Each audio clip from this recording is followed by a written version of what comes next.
Well, Jennifer, the water is continuing to rise here in Rockford, like you mentioned, but the good news is it's not expected to impact any homes or businesses here. However, it has swallowed up things like this parking lot behind me. And I've been in Minnesota all my life, and I haven't seen anything close to this.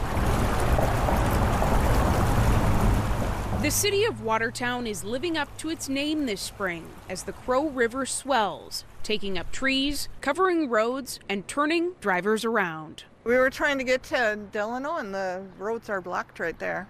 It's just crazy out here. Near downtown, parks are nearly completely underwater, with only a fraction of pavilions and signs visible. The Crow River is expected to crest here by Monday morning, and city crews have been preparing for the high water all week. In a town that has gotten used to flooding over the years, the rushing river is still a sight to see. It's never come across the road since we've been here. We have heard that it's like every 10 years something. A few miles away in Rockford, storm drains have been covered with sandbags to ease flooding concerns. The river here anticipated to reach major flood stage by the end of the weekend. Now, the current of the water here on the Crow River is strong, so officials are advising people to stay away from the water and to respect any barricades that may be up, closing down roads. Reporting live tonight, Mary McGuire, Fox 9. All right, Mary.